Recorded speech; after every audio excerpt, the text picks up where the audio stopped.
Hello everyone, how are you? Myself Hemant, a trader, investor, content creator, a blogger, owner of Wise Investing Solutions. आज मैं आप लोगों के सामने जो डिस्कस करने वाला हूँ वो बहुत ही इंपॉर्टेंट टॉपिक डिस्कस करने वाला हूँ कि रेपो रेट क्या है और रिवर्स रेपो रेट क्या है और ये काम कैसे करता है। ठीक है, ये बहुत ही यूनिक टॉपिक है थोड़ा, और आप लोगों के अंदर थोड़ा अवेयरनेस आएगा, शायद होगा भी बट थोड़ा डीप नॉलेज आएगा। ठीक है, तो मेरा जो काम है आप लोगों को समझाना है और मैं इसीलिए वीडियो बनाया मैंने। ठीक है, आज हम समझते हैं रेपो रेट क्या है। और करंट मॉनेटरी पॉलिसी के हिसाब से रेपो रेट जो है अभी 5.40 है और रिवर्स रेपो रेट है 3.35 है। ठीक है, चलो अभी सबसे पहले टॉपिक पे चलते हैं, रेपो रेट।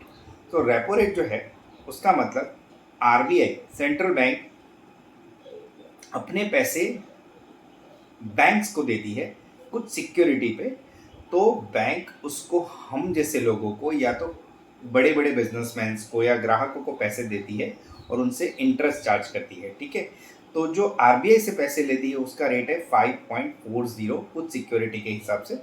ठीक है, तो ये हो गया रेपो रेट। फाइन, ये रेपो रेट समझ में आ गया आपको, आई होप। अभी रिवर्स रेपो रेट क्या है?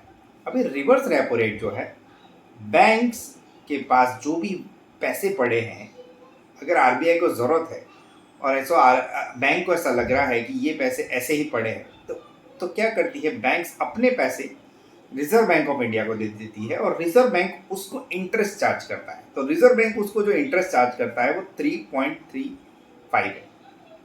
इसको बोलते हैं repo rate, reverse repo rate. तो रेपो रेट और रिवर्स रेपो रेट पूरा उल्टा है।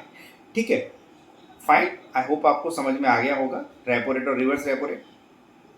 फाइन, अभी इसमें और एक चीज आती है जो आपको समझने की जरूरत है, मार्जिन स्टैंडिंग फैसिलिटी। अभी मार्जिन स्टैंडिंग फैसिलिटी क्या होता है?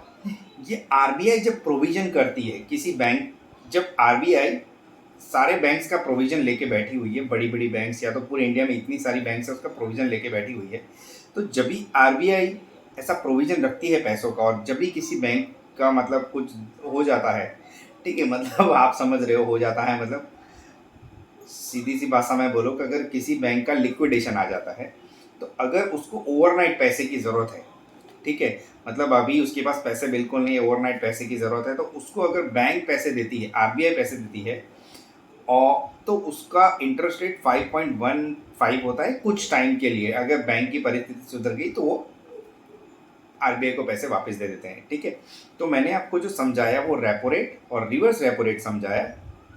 उसके बाद आपको मैंने मार्जिन स्टैंडिंग फैसिलिटी समझाया, जिसको MSF बोलते हैं, ये प्रोविजन के लिए किया जाता है। ठीक है, और ये मार्केट पे कैसे असर करता है? अगर इंटरेस्ट रेट कम होता है, दो ही कारण से हो सकता है इंटरेस्ट रेट कम। इंटरेस्ट रेट तभी कम होता है जब इकोनॉमी बहुत ही स्ट्रांग हो गई हो, या तो ऐसा कोई कोविड जैसा सिचुएशन आ जाए, वॉर हो जाए, पैसों की तंगी हो जाए, तब इंटरेस्ट रेट कम होता है और तब आपको इंटरेस्ट रेट कम होते हुए दिखेंगे। और जब इकोनॉमी धीरे धीरे सुधर रही है, तो जहां इंटरेस्ट रेट था पहले वहीं पे आ जाता है। तो अभी जो इंटरेस्ट रेट है करेंटली वो है 5.40, मतलब ये प्री कोविड लेवल के पास आ चुका है, मतलब अभी यहाँ से नई गाड़ी शुरू। ठीक है, तो हमारी इकोनॉमी बहुत ही साउंड और बहुत ही स्ट्रांगली आगे बढ़ रही है। ठीक है, मतलब वो बोलते हैं स्प्रिंग को जितना दबाओ उतना उछलती है। ठीक है, तो अभी ऑटो सेक्टर में जो बूम चल रहा है, एक्सपोर्ट जो हो रहा है, इट इज़ सुपर, और सारे सेक्टर का रिजल्ट इतना स्ट्रांग आ रहा है। ये सब मैनेज कौन करता है? तो ये सब आरबीआई मैनेज करता है। सब में देखते हैं, इंपोर्ट एक्सपोर्ट के डेटा देखे जाते हैं, आरबीआई सब मॉनिटर करता है, उस हिसाब से इंटरेस्ट रेट बढ़ाता है। ठीक है, अगर कहीं कुछ ढिलास चल रही होती तो आरबीआई इंटरेस्ट रेट नहीं बढ़ाता, but everything is going good. खाली एक ही टेंशन वाली चीज़ है जो क्रूड ऑयल और डॉलर का बढ़ना, उसके अलावा बाकी सब इन लाइन है। ठीक है, वो थोड़ा पेनिट्रेशन क्रिएट कर रहा था, बट अभी क्रूड ऑयल नीचे आ गया है तो दैट इज ओके, बैलेंस हो गया है। ठीक है, तो धीरे धीरे डॉलर भी नीचे आ जाएगा, तो बैलेंस हो जाएगा। तो इस तरीके से रिजर्व बैंक ऑफ इंडिया काम करती है।